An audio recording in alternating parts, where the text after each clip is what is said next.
You are listening to the Fancy Free podcast where my guests and I tell our most embarrassing, funny stories so that we all feel less alone in our imperfections and forge connection through vulnerability and humor.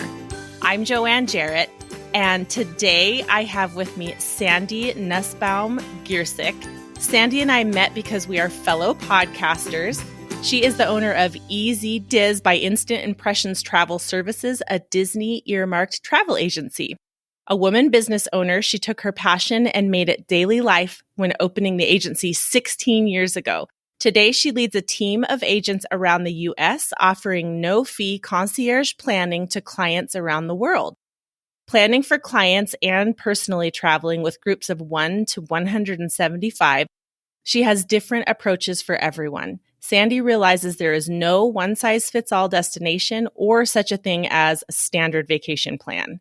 She is a top seller of Disney travel, a true believer of the pixie dust of Disney, and she travels the world with Disney. The last 5 years of travel include 47 trips to Walt Disney World, 11 Disney cruises, a visit to Aulani, a visit to Disneyland Paris, 7 trips to Disneyland, and 7 adventures by Disney in Costa Rica, Peru, Italy, Rhine River, Southern California, and New York City. Her firsthand travel experience lets her clients benefit with amazing tips, tricks, and savings. Her personal mantra is, "The greatest souvenir I ever bought was the memories I made with my family." I love that. Oh, Sandy, thank you so much for being with me today. Thanks for having me. I'm excited to get to share some embarrassing travel moments because after all, we all have those, right? That is for sure. Well, fill in the blanks. What did I miss about who you are and what you do? My best souvenir is the memories I make with my family. And I'm very lucky that I frequently travel with my daughter and have ever since she was just several months old. She's 25 now, but still willing to travel with mom, which is nice. Both of my parents are alive, so I get to take them to Walt Disney World and on Disney cruises, and my siblings and my nieces and nephews. So I really get to live the dream with everybody. Oh my gosh, that is awesome. I'm envious in a way because I am in a family that my husband does not like to travel, and he worries when I travel. So we don't travel nearly as much as I would like to. When I read Disneyland Paris, I was like, oh, I want to go. But you know what? In my future, I feel like I'm probably going to live until I'm 90 or 100, so I got plenty of time. That's awesome. And I do tell people it's a trade-off for me. I say that I travel often and I vacation never.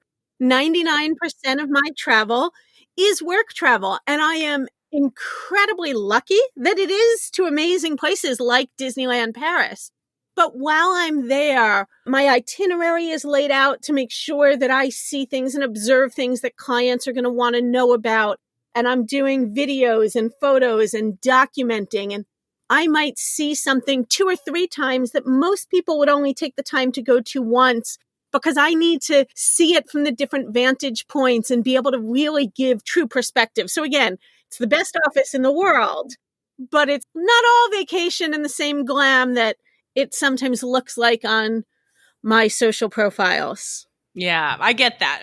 It's work, but it's fun work. It is. Okay, let's move right into your rapid fire questions. Do you have a song lyric that you got wrong that's funny? I sort of purposely, I'll claim it's purposely, the Lady Gaga Bad Romance song. It was out when my daughter was a teen, and I did not know the words very well. So I just purposely sing la-las and wah-wahs through the whole song over her louder. And probably about 5% of the time, my lyrics actually line up with what they're supposed to be. I love it. It's not going to stop you from singing, though. It is not. I'm a good car and shower singer. Those are the best studios, right? That is true.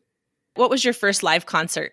Billy Joel. And my daughter's first live concert was the Cheetah Girls. And I learned years later that she had begged me for that concert and begged me for her graduation for a trip to Barcelona. And it was all because she saw a Cheetah Girls episode on TV, and that's where her love for them came from. And their episode, they traveled to Barcelona. So that apparently encouraged our travel routes. That was a very expensive half an hour that your daughter spent at home. It certainly was. That's so cute. Okay, what is your superpower?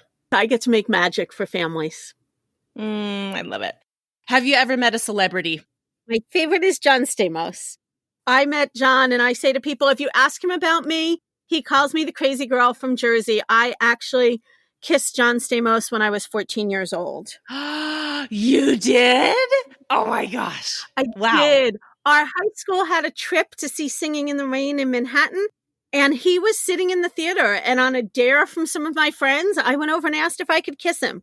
So, 30 some odd years later, it is still my claim to fame that I have kissed John Stamos. Oh my gosh. Who's your favorite John Stamos? I love John Stamos in ER.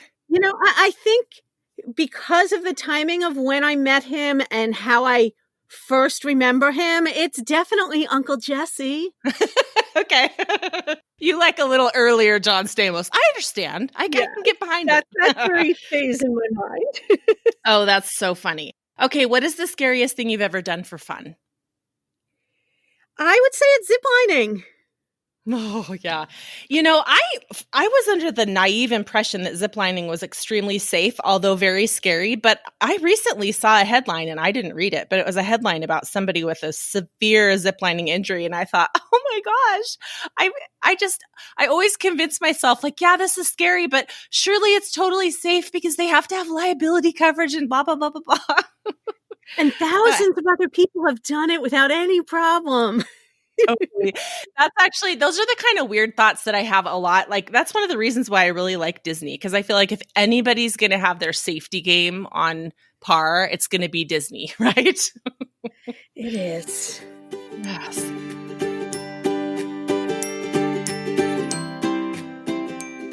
This episode is brought to you by Shelfie Shop.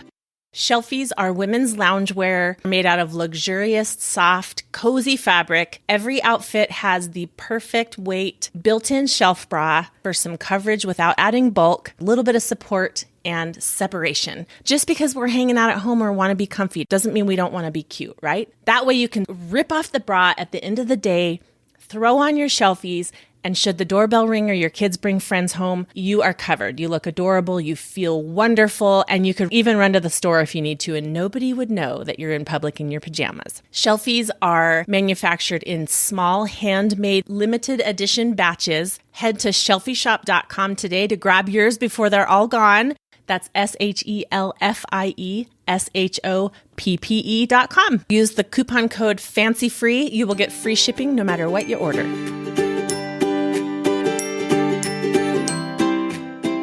As you know, the point of this podcast is to tell our most embarrassing, funny stories so others who are looking at us from the outside remember that they're not the only ones with embarrassing moments. And furthermore, that it encourages transparency and bonding when we can share these moments with each other. So what do you have for us today? My story relates to travel.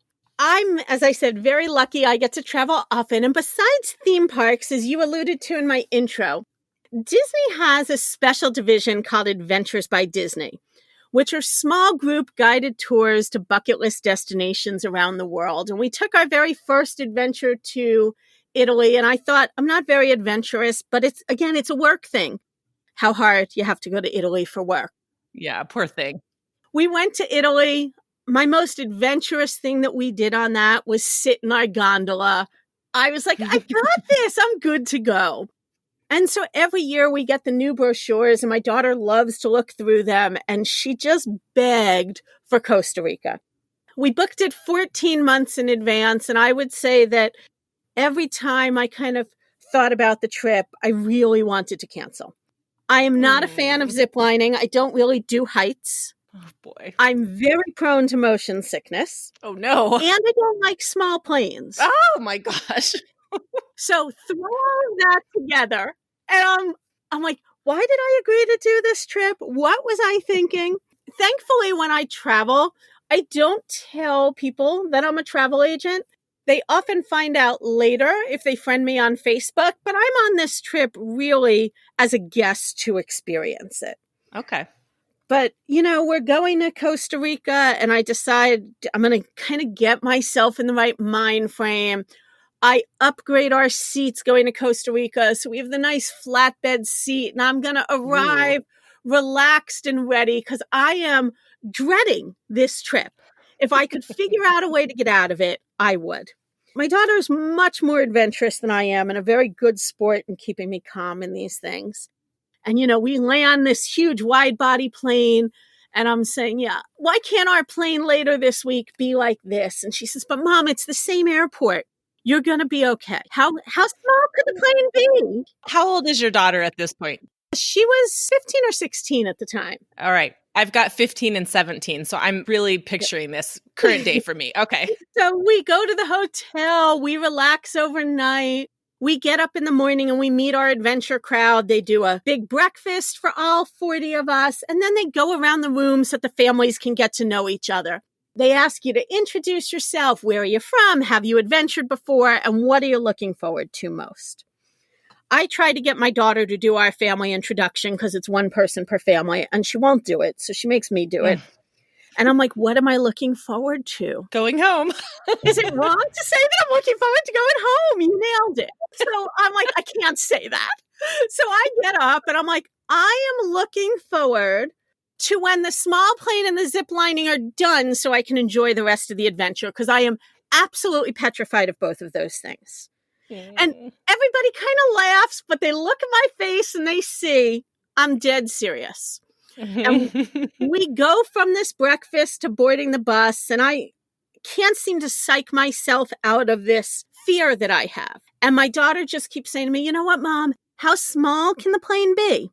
There was 40 adventurers, plus our 2 guides, plus the pilots. We know it's got to seat at least 42 people. It's not really that small of a plane. So we board our bus and we're headed to the airport, and the adventure guide gets on the mic on the bus and she says, so I'm going to go over a little bit of the logistics before we get to the airport so that we use our time wisely. That'll give us more time in Tortuguera. So when we arrive to the airport, those of you in Group A going out on the first plane, and my daughter says my face just dropped because it's at that point that I realized the plane is even smaller than the 40 people. We've got to go on 2 planes. No. We've got the Group A, the Group B, but I'm going to do this. I'm really going to make this work. I mean, what choice do I have at this point? If I were you at this point, I'm actually afraid of flying, but I do it anyway because I like going places. And here I'm picturing myself like, okay, somebody give me the Valium or something. I've actually never given myself a Valium on an airplane, but I have thought about it before. But if you're traveling alone with your child, you can't very well do that. Like now you could, right? Because she's an adult, but you're like, I can't even drive myself. I'm trying to get myself into this mode. And now they're giving directions for once we board the plane and what to do when we get off the plane. And they explain, especially those of you on plane A, it's really important that as soon as the plane lands in Tortuguero, you need to grab your things and disembark immediately because the runway kind of ends in what they described as a parking lot that is large enough to hold one plane. And if that plane doesn't take off, plane B will land and hit right into it. Oh my gosh, you are kidding me. I'm like, okay, I'm going to do this. I'm going to make it work. And now, plane A goes, they're gone. Now they're like, okay, Group B. I'm trying, and I can't even leave the little terminal to walk out onto the tarmac where we climb the stairs into the plane. So we're, of course, last because I'm putting it off as long as I can. We get on the plane and there aren't 2 seats for us together. Oh, no. And I'm like, all right, I'm going to suck this up. Thankfully, I think I just stood in the aisle long enough that everybody wanted a window seat. So all the people that got on early, they divided like a family of 3 sat in 3 rows, taking 3 windows. So thankfully, one of them was like, yeah, we better let Sandy sit with her daughter. I think the reality is nobody wanted to sit with me. They weren't as worried about me sitting with my daughter. So they move around. We heard your family intro. They know what's going on with you. I'm seated. I'm ready to go. And unlike all the big planes that we're all used to flying in the U.S., everyone's like, oh, look, you can see right into the cockpit and out the front window. Oh, good Lord. And we're looking into the cockpit, and all of a sudden, the pilot raises his right hand, and he is holding a piece of red construction paper. What? And I'm I'm wondering what the heck is going on. When our adventure guide explains that that is how our pilot signals the tower. And when he's ready to leave, he will hold up a piece of green construction paper. No! Oh my gosh, you poor thing. Swear to God, we have photos that my daughter put in the photo book that says green means go, and it's the pilot holding the green paper. No way! I keep trying to convince myself that I'm going to be okay. And the best way that I can convince myself that I'm going to be okay is we're flying to this island. The only way on or off the island is by plane or by boat. And thankfully, we're leaving by boat. So I just have to make it through the next 45 minutes, and then I can cross this off and put this behind me. Just get there. So I have to say, as petrified as I was, and while I still am not jumping to board a tiny plane, I have to tell you, it was the most gorgeous flight that I have ever been on. I gathered my courage. I looked out the window. It was incredible. I'm so proud of you for looking out the window. We're getting ready to land, and they do let us know that the airstrip is very small. To our left, you will see the bungalows that we're staying in, and to the right, you will see the ocean. I'm still not sure how this pilot found that tiny little strip of land to get us down safely, but he did. I'm all plane, good. Plane A had already left, thankfully. Plane A had left, thankfully. We land. I'm somewhat still in a little bit of a daze. I know I'm back on solid ground, but I'm not totally calm, but we're going to make it. We spend the day in Tutugera, which is Island of the Turtles. It is beautiful. The resort that we stayed at, well, probably the most primitive place I've ever stayed in my life. There actually were not TVs or telephones in my room. Shocking. Oh, nice. But it was gorgeous. The frogs at night and the turtles on the beach, and we had a great time. And while I did not take Valium for the flight, I am highly prone to motion sickness. If I am not the person driving the car, I can be the passenger and drive from my house 5 minutes to the mall, and I can get car sick. And they had warned us that while we were leaving by boat, the road is very rough. And so if you're prone to motion sickness, you probably want to take some Dramamine. So I'm going to, buck up here because travel agent or not, puking traveler is never fun. I get myself all set with the Dramamine. We take the boat. We get on our motor coach. We start headed to the pineapple plantation. And I have never driven on such a rough road in my life. And the motor coach driver is explaining to us that they have no money to repair the roads. And to imagine as if this was the middle of the war zone, and there are just potholes that are 3 to 5 feet deep all over the road. And thankfully, it's a very deserted road, one lane in each direction. He's driving on both sides of the road to avoid the potholes. And I just keep trying to count down, the old psych yourself into it. I can make it another 30 minutes. I can make it another 30 minutes. And the adventure guide turns to me. She goes, yeah, I can tell you're trying to make it. You're not going to make it. They had to pull the bus over for me. I puked. I was mortified. An entire bus of people on the side of the road watching you vomit. Just what everybody wants. Let Sandy out of this bus right now. Get her out of here. Great. We had the problem with her on the plane. Now she's puking here. And we know we haven't gotten to the part that she doesn't want to do yet. You poor thing. We have a great afternoon. We enjoy the next day. We're in Arenal, where there's this phenomenal volcano, and we're supposed to zip line past the volcano. And again, I'm dreading the zip line, but I'm lucky enough that through my career, I've actually met this woman who has the absolute dream job that I want. She's what we call the trip planner. She goes out for Disney to all of these destinations and scouts for these phenomenal, unique experiences. And she curates these amazing trips. Oh my gosh. I had a lunch with her 6 months before we were leaving. And, it was a group of probably 20 of us. And she's telling these stories of how she curates. And she's talking about the Costa Rica trip, not knowing that I'm booked on it and dreading it.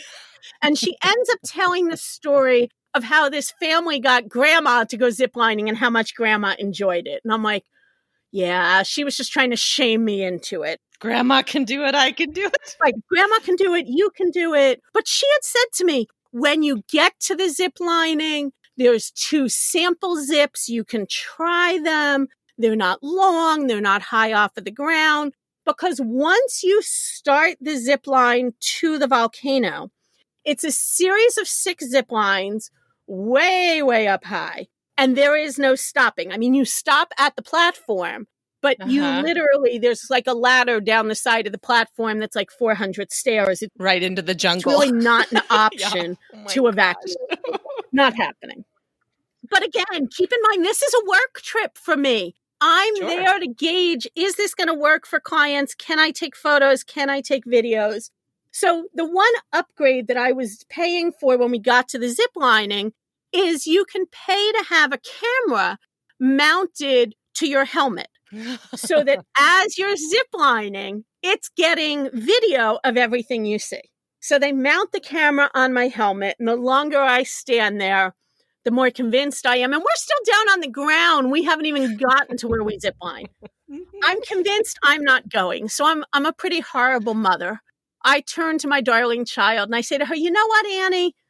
I'm going to put the camera on your helmet just in case I don't go.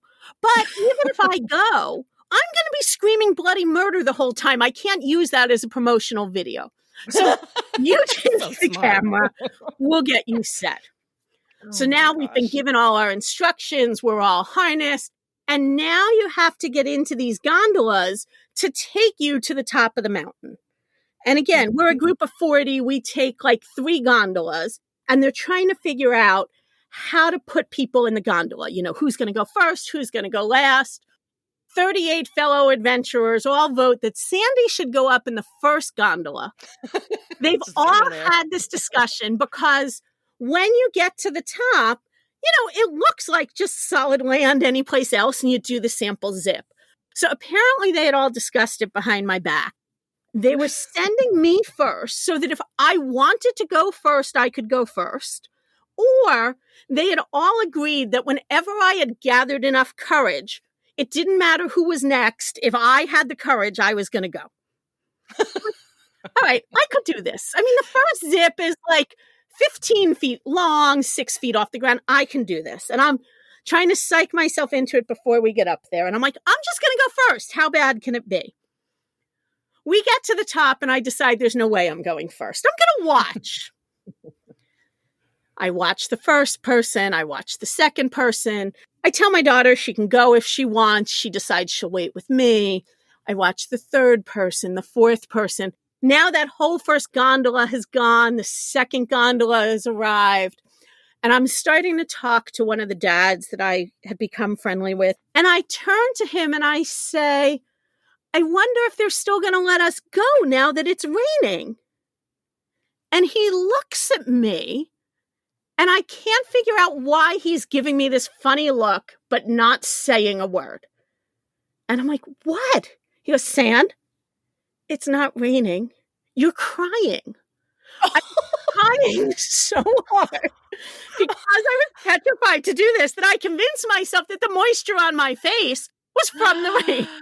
Oh my gosh. And again, I still haven't done the test zip, and now I'm bawling. That's a crisis. When you're crying and you're so distraught that you think it's raining. It's raining. I still haven't done the little zip that the 6-year-old and the 7-year-olds have already done. We're down to the last person, and they're like, you don't have to go. You can just take the gondola down. I'm like, I can't do that. I'm never coming back. How do I come all the way to Costa Rica and not do this? So my daughter's like, all right, you want me to go first or you want to go first? I'm like, you go first. So she does that first test zip. I go after her. Now we're on the platform and we're looking ahead, and I'm so bad with distance. I think the next platform has got to be a quarter of a mile away. You're going over a canyon. I can't even figure out how I'm going to gather my courage. So being the horrible mother with the daughter who knows that she gets to travel a lot because she's also my tester, I say to her, you know what, honey? You go. I'll be right behind you. We strap her in, we push her out, and I say, okay, I'll take the gondola down now. I send her ahead. I go back down the mountain in the gondola. I'm waiting for her at the end. She says, I stood on the first platform for a couple of minutes thinking you were coming. Then I was worried for a minute that you hadn't made it across yet. And then I decided I should just go. And by the third zip, I said, holy Hannah, I pray that Mom is not behind me because she'll never make it to the end. So that's my choice. I have some great video of the day. Annie is an excellent sport. We make it. I'm past all the parts that I really fear. I think this trip is going to be good now because the next day is really more my speed. We're going to the hot springs. I can sit in the hot springs and enjoy. This is right up my alley. And I'll back up to also say that I'm a little accident prone. I've sprained my ankle probably 20 times in my life. I've cracked my tibia. I've cracked my fibia. I travel with different ankle braces. I'm like the ankle queen. We get to the hot springs and we're sitting in the spring. And one of the other moms is walking towards us. And I turn to my daughter and I say to her, do you know what happened to Rakesh? Maybe I should ask her what happened to her ankle. Because she's wearing a brace just like one of the ones that I wear. And so why not share medical ailments? And Annie says to me, that's really funny, Mom. I said, I don't think it's funny. I mean, the way that I've blown out my ankles, it hurts. She goes, you know what happened to Rakesh? I said, Annie, 5 days ago, I didn't know this woman. I have no idea what happened to her. She said the entire 40-minute plane ride getting to Tutuguero, she explained how she fell, the doctor she saw, and all the work on her ankle. You talked about her ankle for 40 minutes. And I have zero recollection of it. But it was on that plane ride that I was so afraid of. So this woman now walks up and hears us talking that I have no idea. And she's like, looking at me. I'm like, I told you all I was terrified. But I guess I was really more worried than I thought. So it was an amazing trip. We loved it. My daughter has coined the phrase, if we don't think we will die at least once, then it's not vacation. Oh, boy. Because we zipline. We did whitewater rafting that trip as well, which was heavy rapids, but we had a ball for some reason. I love rafting. I can do that every day. I can't do these other things. So it was kind of this trip of minor mortifications all the way through. And then at the end, they all start friending me on Facebook. And they're like, you're a travel agent and you don't want to get on a plane? I'm like, no, it's not that I don't want to get on a plane. I get on a plane all the time. It just has to have a heck of a lot more seats. And I'm telling you now, I'm not getting on another plane where they hold up construction paper to signal the cockpit. There are plenty of places to go in this world that do not involve construction paper signals. So it was an interesting trip. I will say that I can certainly laugh about it now. It was not as laughable in the middle of it. I've lived to tell about it, obviously, and share my mortification with clients as they're planning that same trip so that they know what to expect in terms of level of adventure. They know what they're getting into. And I always give everybody a laugh with my story. What a sport you are. I'm so impressed. Thank you. Do you happen to have a dream destination to which you have not yet traveled? I have so many. And actually, one of my top dream destinations, as long as the world cooperates, I am booked for next September.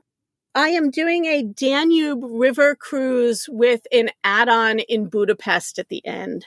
Oh, how amazing. Wow. Okay, I'm going to have to start following all of your stuff so I can vicariously travel through you. That's awesome. I am super excited for that.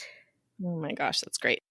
Okay, tell me a little bit about the volunteer work that you do. I'm always about community and giving back. And originally, when you're that 16, 17-year-old deciding where you want to go to college and what you want to do, I wanted to work with children and I wanted to do child advocacy law. And I had this phenomenal opportunity as a 17-year-old to intern at a law firm in child advocacy. And I felt I was good at it. I felt I made a difference, but I also felt that it was so heartbreaking that if I did it for the rest of my life, you would probably find me curled up in a ball somewhere most evenings.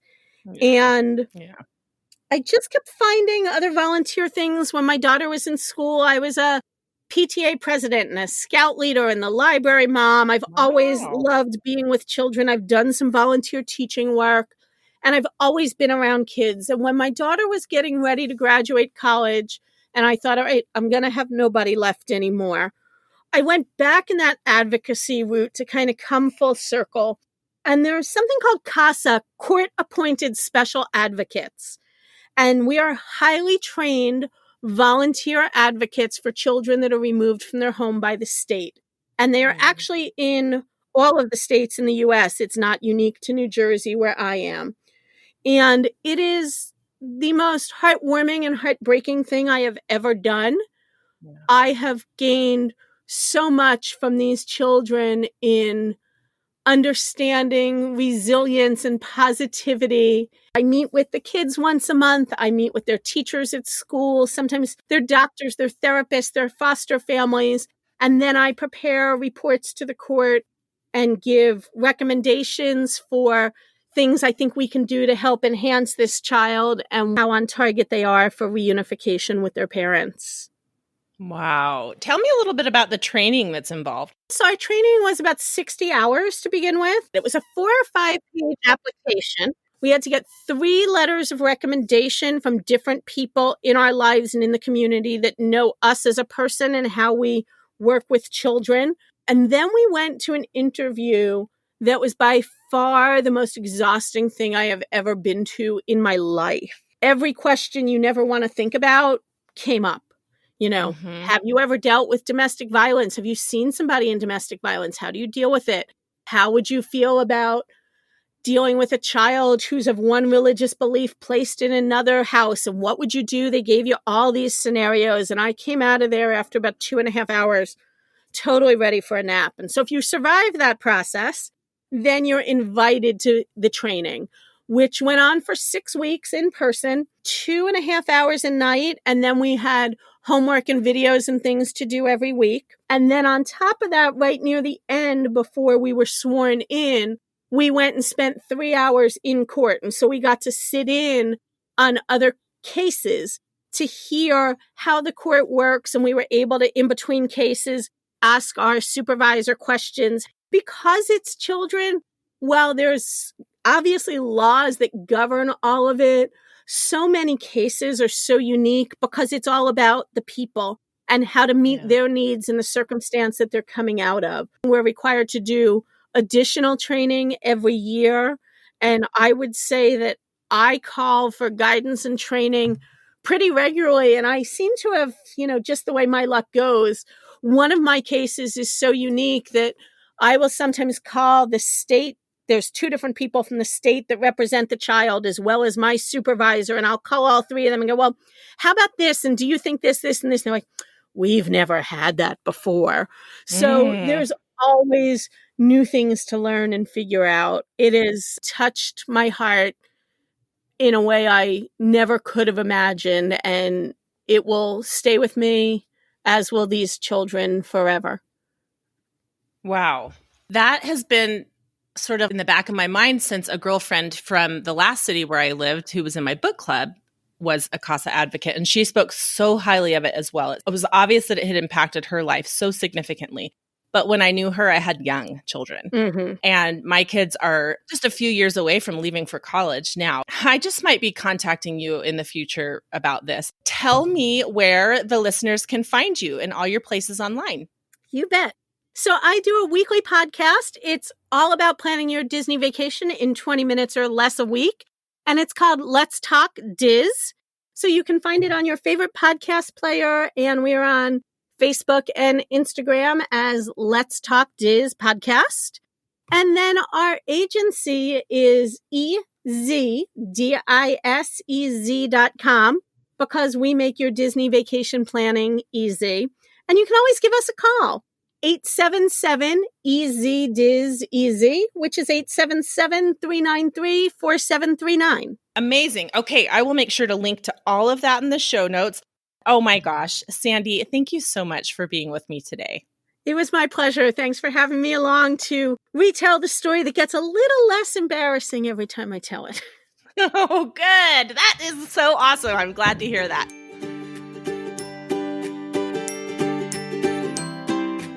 Oh my gosh, you guys. Isn't Sandy a hoot?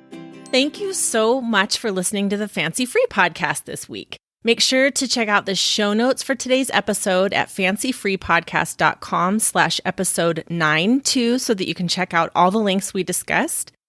Next week on the show, we have Shondell Mon, who has a really funny, embarrassing story about a cultural misunderstanding that had to do with food in Bath, England. If you have a story to tell, be brave. Go to fancyfreepodcast.com, click the red button, record me a voice memo. I'll clean it all up, and then you can be on the show in our listener stories segment. It'd be so much fun. I love those. If you want more connection, laughter, and sharing, join the Fancy Free Facebook group. It's our private little slice of the internet. And the question of the week this week is, what is the furthest you've ever traveled from home? I would love it if you'd follow Fancy Free Podcast on Instagram and tell at least one friend about the show. Make sure you check out shelfieshop.com. That's SHELFIESHOPPE.com.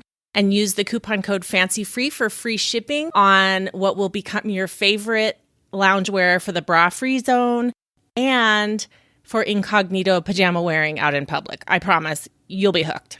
Have a wonderful week, and remember, no one is as fancy as they look.